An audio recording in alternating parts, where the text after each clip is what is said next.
नमस्कार मित्र आणि मैत्रिणींनो. आजच्या कथेचं नाव आहे घरात सोन्यासारखी बायको असतानाही तो रोज एक एक नवीन मुलगी फिरवायचा. मग बायकोने कंटाळून एक दिवस तिच्या बॉयफ्रेंडला बेडरूममध्ये आणलं आणि 30 वर्षाची संपदा आयुष्यात खूप सुखी होती. सोन्यासारखं कुटुंब होतं, सुखी संसार होता, कर्तबगार नवरा होता, प्रेमळ सासू सासरे होते आणि 2 गोंडस मुलं. दृष्ट लागेल असाच तिचा संसार होता. आणि शेवटी विपरीत घडलंही. तिच्या संसाराला दृष्ट लागलीत. संपदाचा नवरा जयदीप एका मोठ्या कंपनीत मॅनेजर होता. महिन्याला 1.5 लाख कमवायचा. त्यामुळे घरात कोणत्याही गोष्टीची कमी नव्हती. तो एखाद्या राजासारखा राहायचा. परंतु संपदावर मात्र तो खुश नव्हता. कारण लग्नानंतर अतिशय सुंदर दिसणारी संपदा आता 2 मुलांनंतर आणि 6-7 वर्षाच्या संसारानंतर त्याच्या मनातून उतरून गेली. आपल्या कंपनीत काम करणाऱ्या मुली किती सुंदर असतात, किती सुंदर दिसतात. त्यांचे कपडे, त्यांचं राहणीमान, त्यांचं वागणं बोलणं हे त्याला खूप आवडायचं. आणि आपली बायको ही त्यांच्यासारखी नाही, म्हणून त्याला आता बायकोत रसच राहिला नव्हता. एक दिवस त्याच्या कंपनीमध्ये एक सुंदर मुलगी जॉईन झाली आणि जयदीप या मुलीच्या प्रेमात पडला. ही मुलगीसुद्धा आपलं करिअर सुधारण्यासाठी जयदीपचा वापर करून घेऊ लागली. दोघे मस्तपैकी फिरायचे, हॉटेलला जायचे, मौज मजा करायचे. मागील 6 महिन्यांपासून त्यांचं अफेअर सुरू होतं. आपल्या नवऱ्याच्या आयुष्यात नक्कीच काहीतरी घडलंय हे संपदाच्या लक्षात आलं होतं. परंतु जयदीपच्या रागीट स्वभावामुळे त्याला काही विचारण्याची तिची हिंमतच होत नव्हती. एक दिवस मात्र संपदाची कॉलेजची मैत्रीण रक्षाने तिला फोन करून सांगितलं की तुझा नवरा इथे एका मुलीबरोबर आहे.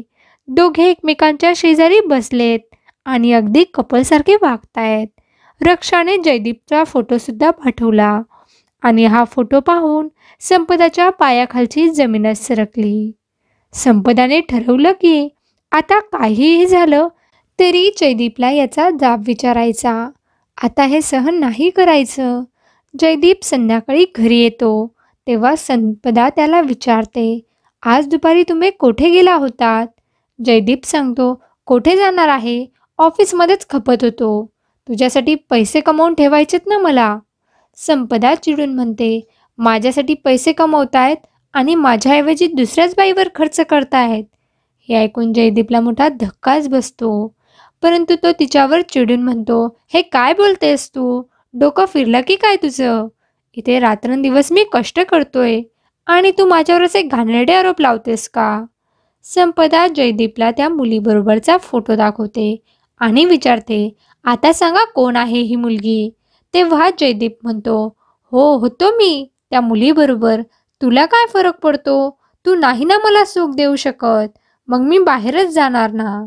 संपदा चिडून विचारते, कोणतं सुख नाही दिलं मी आज तुम्हाला? तुमचा प्रत्येक शब्दच झेललाय. तुम्हाला जे हवंय ते बघितलंय. अजून काय पाहिजे तुम्हाला? जयदीप चिडून म्हणतो, बस झाली तुझी बडबड. मला आता एकही शब्द ऐकून घ्यायचा नाहीये. आणि तुला जर इथे राहायचं नसेल तर जा तुझ्या माहेरी. मला काही फरक पडत नाही. संपदा चिडून म्हणते, हो जाते ना मी. म्हणजे मी माहेरी गेल्यावर तुम्हाला या सटवाईला घरी आणता येईल. मी आता आईबाबांना जाऊन हा फोटो दाखवते. त्यांना सगळं सत्य सांगते. असं म्हणून संपदा बाहेर जाऊ लागते. तर जयदीप तिचा हात पकडतो आणि म्हणतो, खबरदार जर तू बाहेर गेली तर. संपदा विचारते, आता काय झालं? आईबाबांना सांगायचं म्हटलं तर घाबरल्यात का? जयदीप म्हणतो, घाबरलंय वगैरे काही नाही. परंतु एक लक्षात ठेव, जर तू ही गोष्ट माझ्या आईबाबांना सांगितली तर मी तुझ्या आईबाबांना सुद्धा हे कळवेल. आणि तुझ्या बाबांना मागच्या महिन्यातच हार्ट अटॅक येऊन गेला आहे. त्यांची काय अवस्था होईल हे तू समजून घे. हे ऐकून संपदाला मोठा धक्काच बसतो. आपला नवरा किती खालच्या पातळीला गेलाय याचा तिला खूप वाईट वाटतं. जयदीप म्हणतो, कळालं ना आता मी काय करू शकतो ते. त्यामुळे गप्पच बसायचं. मी तिच्याबरोबर फिरणार, मजा करणार, परंतु ही गोष्ट तू कोणालाही सांगायची नाही, असं म्हणून जयदीप खोलीबाहेर निघून जातो. संपदाला खूप वाईट वाटतं आणि ती रडू लागते.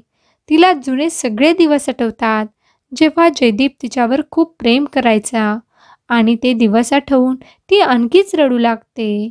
दुसऱ्या दिवशी संपदाची मैत्रीण रक्षा तिला भेटायला घरी येते. संपदा तिला झालेला सगळा प्रकार सांगते. हे ऐकून रक्षाला खूप वाईट वाटतं आणि ती म्हणते, तुझा नवरा एक नंबरचा नालायक आहे. त्याला चांगला धडा शिकवलाच पाहिजे. संपदा म्हणते, त्यांना काय धडा शिकवणार? त्यांनी मला धमकी दिली आहे. जर मी कोणालाही सांगितलं तर ते माझ्या माहेरी कळवतील आणि तुला तर माहिती आहे ना, माझ्या बाबांची तब्येत किती खराब असते. रक्षा तिला म्हणते, तुझा नवरा हा खूप पोहोचलेला चीज आहे. त्याला वेगळ्या पद्धतीने धडा शिकवावा लागणार आहे. असं म्हणून ती संपदाला आपला एक प्लॅन सांगते. हा प्लॅन ऐकून संपदा खूप घाबरते आणि म्हणते, हे काय बोलतेस तू? असं नाही करू शकत मी. रक्षा म्हणते, घाबरू नकोस, मी असेल तुझ्याबरोबर आणि हवं असेल तर माझ्या अजून 2-3 मैत्रिणींना मी बोलावून घेते. तू घाबरू नकोस, काही होणार नाही. तुझ्या नवऱ्याला आपण जन्मभराची अद्दल घडवूया. संपदा आपला संसार वाचवण्यासाठी या प्लॅनसाठी तयार होते. रक्षाला खूप आनंद होतो आणि ती सगळी अरेंजमेंट करायचं ठरवते. 2 दिवसानंतर प्लॅनमध्ये ठरल्याप्रमाणे संपदा सासू-सासऱ्यांना आणि आपल्या 2 लहान मुलांना संध्याकाळी नाटक पाहण्यासाठी पाठवून देते. अर्ध्या तासानंतर जयदीप ऑफिसमधून घरी पोहोचतो आणि बेल वाजते, परंतु कुणीही दरवाजा उघडत नाही. खूप वेळ बेल वाजल्यानंतरही कुणी दरवाजा उघडला नाही, म्हणून जयदीप त्याच्याकडे असलेल्या डुप्लिकेट चावीने दरवाजा उघडतो आणि घरात येऊन पाहतो तर घरात कोणीही नसतं.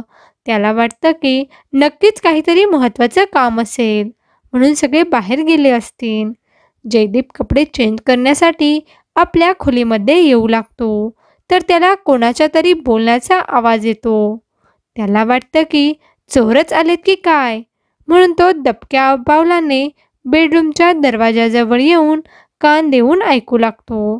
तर त्याला समजतं की हा तर संपदाचाच आवाज आहे आणि त्याला एका पुरुषाचाही आवाज येतो.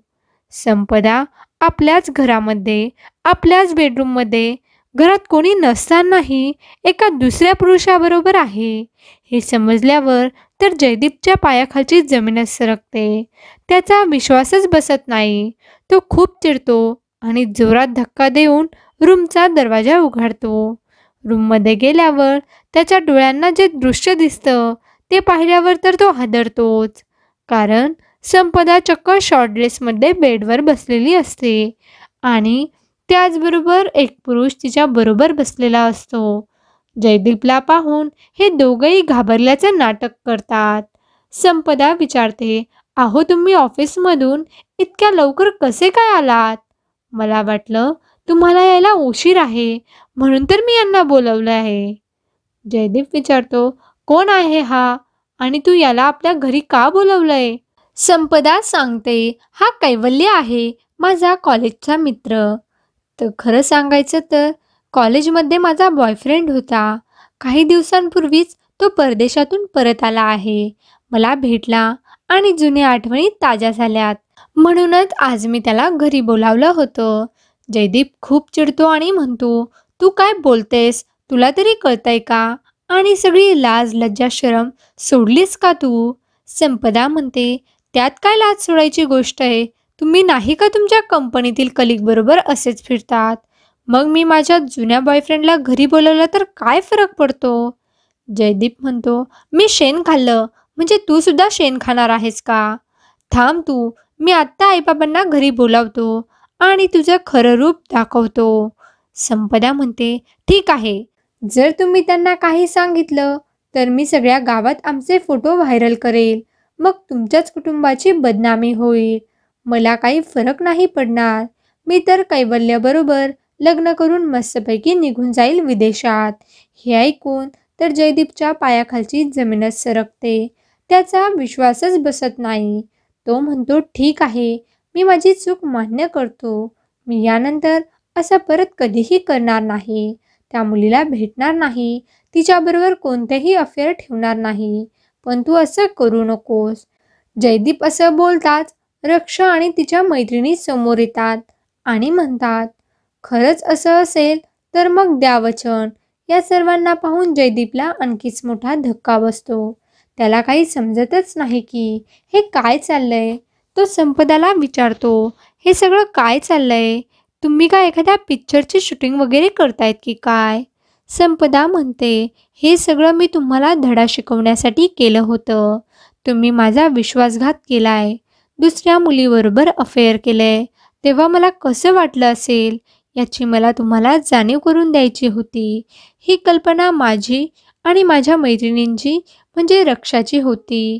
आणि हा सुद्धा आमचा मित्र आहे कैवल्य. आमच्यात असं काहीही नाहीये.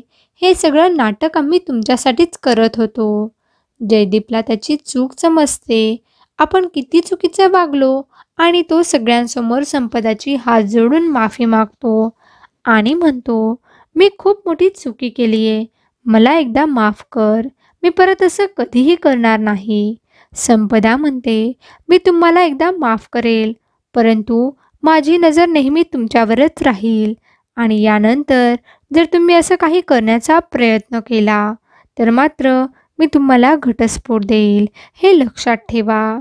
जयदीप म्हणतो, मी तुला वचन देतो. मी परत असं कधीही करणार नाही. संपदा आणि जयदीपचा संसार वाचला. त्यामुळे हे दोघेही खूप खुश असतात. ते दोघे रक्षा, कैवल्य आणि तिच्या मैत्रिणींना थँक्यू म्हणतात. तर मैत्रिणींनो आणि मित्रांनो, कशी वाटली आजची कथा? नक्कीच कमेंट बॉक्समध्ये कमेंट करून सांगा. आणि अशाच नवीन नवीन कथांसाठी आमच्या व्हिडिओला लाईक करा, शेअर करा आणि चॅनलला सबस्क्राईब करायला विसरू नका. धन्यवाद.